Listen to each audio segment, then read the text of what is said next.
बिहार के इतिहास में झांकते हैं, बिहार की राजनीति के इतिहास में झांकते हैं और मिलते हैं एक ऐसे किरदार से जिसने बिहार की राजनीति पर बहुत गहरा प्रभाव डाला है। नाम है कर्पूरी ठाकुर। आप सभी परिचित भी होंगे, सुना भी जरूर होगा। बिहार की राजनीति में 70 के दशक में जब कर्पूरी बाबू आए तो बहुत कुछ बदला उन्होंने, खासकर पिछड़ी जातियों के लिए, पिछड़े वर्ग के लिए उन्होंने बहुत कुछ किया, निचले वर्ग के लिए बहुत कुछ किया, शिक्षा के क्षेत्र में बहुत कुछ किया। उनके ऊपर बहुत सारे तंज भी कसे जाते रहे, बहुत सारे व्यंग भी किए जाते रहे, लेकिन कर्पूरी बाबू अपने एजेंडे पर कायम रहे और जिस दिशा में बिहार को आगे ले जाना था शिक्षा के क्षेत्र में, उस दिशा में ले गए। आइए देखते हैं कि रिपोर्ट और जानते हैं कर्पूरी बाबू का क्या योगदान रहा बिहार की राजनीति में।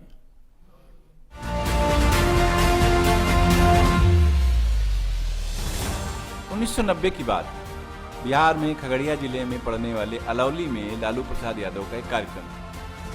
इस दौरान उन्होंने राज्य के पूर्व मुख्यमंत्री कर्पूरी ठाकुर का जिक्र किया। लालू यादव का कहना था, जब कर्पूरी जी आरक्षण की बात करते थे तो लोग उन्हें माँ बहन बेटी की गालियां देते, और जब मैं रिजर्वेशन की बात करता हूं तो लोग गाली देने के पहले अगल बगल देख लेते हैं कि कहीं कोई पिछड़ा, दलित, आदिवासी सुन तो नहीं रहा है। लालू प्रसाद यादव ने आगे इसका श्रेय उस ताकत को दिया जो कर्पूरी ठाकुर ने हाशिए पर रह रहे समुदायों को दी थी। देखा जाए तो यही वह खूबी थी जिसके चलते बिहार के पहले गैर कांग्रेसी मुख्यमंत्री कर्पूरी ठाकुर के नाम के आगे जननायक की उपाधि जुड़ी। उनका नाम उन महान समाजवादी नेताओं की पांत में आता है जिन्होंने निजी और सार्वजनिक जीवन दोनों में आचरण के ऊंचे मानदंड स्थापित किए। पैमानों की इस ऊंचाई के कई अनकहे किस्से। 1952 में कर्पूरी ठाकुर पहली बार विधायक हुए। उन्हीं दिनों उनका ऑस्ट्रिया जाने वाले एक प्रतिनिधिमंडल में चयन हुआ। उनके पास पहनने के लिए कोट नहीं, तो एक दोस्त से कोट मांगा गया। वो कोट भी फटा हुआ था। खैर, कर्पूरी ठाकुर वही कोट पहनकर चले गए। वहां यूगोस्लाविया के मुखिया मार्शल टीटो ने देखा कि कर्पूरी जी का कोट फटा हुआ है, तो उन्हें नया कोट गिफ्ट किया गया। आज जब राजनेता अपने महंगे कपड़ों और दिन में कई बार ड्रेस बदलने को लेकर चर्चा में आते रहते हों, तो ऐसे किस्से अविश्वसनीय से लगते हैं। एक और किस्सा सुनिए। 1974 में कर्पूरी ठाकुर के छोटे बेटे का मेडिकल की पढ़ाई के लिए चयन हुआ, पर वे बीमार पड़ गए। दिल्ली के राम मनोहर लोहिया हॉस्पिटल में भर्ती कराई।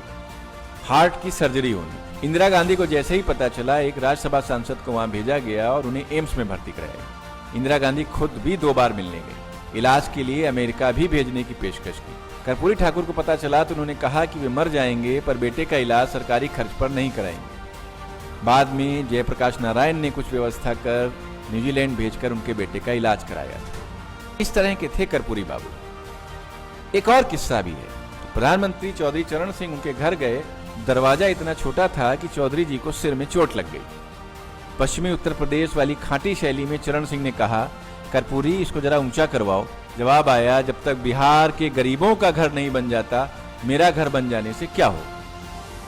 समझ सकते हैं आप कि एक नेता जिसने बिहार के गरीबों के लिए, बिहार के दलितों के लिए जीवन गुजार दिया, उसकी सोच क्या रही होगी, आदर्श क्या रहे होंगे। तभी आज तक कर्पूरी बाबू को वहां पर याद किया जाता है। 1978 में बिहार के मुख्यमंत्री रहते हुए जब उन्होंने हाशिए पर धकेल दिए गए वर्ग के लिए सरकारी नौकरियों में 26% आरक्षण लागू किया, उन्हें क्या क्या नहीं कहा गया। लोग उन्हें माँ बहन बेटी की नाम लेकर भद्दी भद्दी गालियां देते, अपशब्द कह देते। अभिजात वर्ग के लोग उन पर तंज कसते हुए कहते, कर कर्पूरी कर पूरा, छोड़ गद्दी धर उस्तरा। यह तंज इसलिए कि कर्पूरी ठाकुर नाई समुदाय से ताल्लुक रखते। 1978 में कर्पूरी ठाकुर की सरकार ने सिंचाई विभाग में 17,000 पदों के लिए आवेदन मंगाए। हफ्ता भर बीतते बीतते उनकी सरकार गिर गई। कई लोग इन दोनों बातों का आपस में एक संबंध मानते हैं। लोगों के मुताबिक पहले होता यह था कि बैकडोर से अस्थायी बहाली कर दी जाती और बाद में उन्हीं लोगों को नियमित कर दिया जाता था। माना जाता है कि एक साथ इतने लोग खुली भर्ती के जरिए नौकरी पाएं, ये सरकारी व्यवस्था पर कुंडली मारकर बैठे एक वर्ग को मंजूर नहीं था। सो कर्पूरी ठाकुर को मुख्यमंत्री की कुर्सी से जाना पड़ा। जो व्यक्ति बिहार जैसे राज्य का मुख्यमंत्री रहा हो, जिसके इलाज के लिए इंदिरा गांधी जैसी सशक्त प्रधानमंत्री स्वयं जाती हूँ हॉस्पिटल और विदेश भेजने की पेशकश करती हूँ, उस व्यक्ति का जीवन तो बहुत सुखद होना चाहिए था। लेकिन कर्पूरी ठाकुर का जीवन ताउम्र संघर्ष भरा रहा। वे बिहार के लोगों के लिए जिए और बिहार के लोगों के लिए ही उन्होंने जीवन त्याग किया। कर्पूरी ठाकुर लालू प्रसाद यादव के राजनीतिक गुरु थे और हो सकता है कि जनता से संवाद की चतुराई का कुछ हिस्सा लालू यादव ने उनसे भी सीखा हो।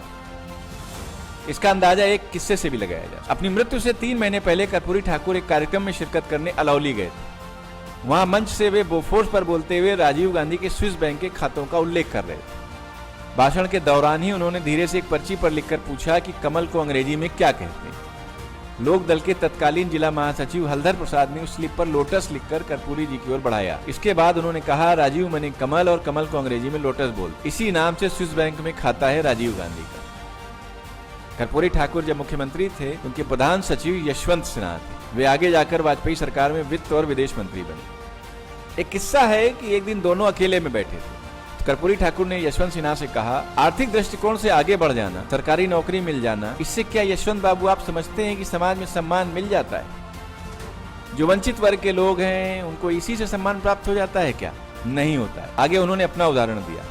वे मैट्रिक में फर्स्ट डिवीजन से पास हुए। नाई का काम कर रहे उनके बाबूजी उन्हें गांव के समृद्ध वर्ग के एक व्यक्ति के पास लेकर गए और कहा, सरकार ये मेरा बेटा है, फर्स्ट डिवीजन से पास किया। उस आदमी ने अपनी टांगे टेबल के ऊपर रखते हुए कहा, अच्छा फर्स्ट डिवीजन से पास किए हो, जरा मेरा पैर दबाओ। इस तरह की तमाम चुनौतियों से पार पाते हुए कर्पूरी ठाकुर आगे बढ़े। एक और किस्सा सुनिए। 1967 में जब पहली बार 9 राज्यों में गैर कांग्रेसी सरकारों का गठन हुआ तो महामाया प्रसाद के मंत्रिमंडल में वे शिक्षा मंत्री और उप मुख्यमंत्री बने। उन्होंने मैट्रिक में अंग्रेजी की अनिवार्यता समाप्त कर दी और ये बाधा दूर होते ही कस्बाई और देहाती लड़के भी उच्च शिक्षा की ओर अग्रसर हुए, नहीं तो पहले वे मैट्रिक में ही अटक जाया करते। 1970 में 163 दिनों के कार्यकाल वाली कर्पूरी ठाकुर की पहली सरकार ने कई ऐतिहासिक फैसले लिए। 8वीं तक की शिक्षा मुफ्त कर दी गई। उर्दू को दूसरी राजकीय भाषा का दर्जा दिया गया। सरकार ने 5 एकड़ तक की जमीन पर मालगुजारी खत्म कर दी। जब 1977 में वे दोबारा मुख्यमंत्री बने तो SC/ST के अलावा OBC के लिए आरक्षण लागू करवाने वाला बिहार देश का पहला सूबा बना। 11 नवंबर 1978 को कर्पूरी ठाकुर ने महिलाओं के लिए 3, गरीब सवर्णों के लिए 3 और पिछड़ों के लिए 20 यानी कुल 26% आरक्षण की घोषणा की। इसके लिए ऊंचे तबके के एक बड़े वर्ग ने भले ही कर्पूरी ठाकुर को कोसा हो, लेकिन वंचितों ने उन्हें सर माथे पर बिठा लिया। इस हद तक कि 1984 के एक अपवाद को छोड़ दें तो वे कभी चुनाव नहीं हारे। सादगी के पर्याय कर्पूरी ठाकुर लोक राज की स्थापना की हिमायती थे। उन्होंने अपना सारा जीवन भी इसी में लगा दिया। 17 फरवरी 1988 को अचानक तबीयत बिगड़ने से उनका देहांत हो गया। आज उन्हें एक जाति विशेष के दायरे में सीमित कर दिया जाता है, जबकि उनके दायरे में वह पूरा समाज आता था जिसकी तीमारदारी को उन्होंने अपना मिशन बना लिया। कर्पूरी ठाकुर को बिहार के उन राजनेताओं में याद किया जाता है जिन्होंने बिहार की राजनीति की दशा और दिशा दोनों को बदल कर रखी। Bureau report, parliament report.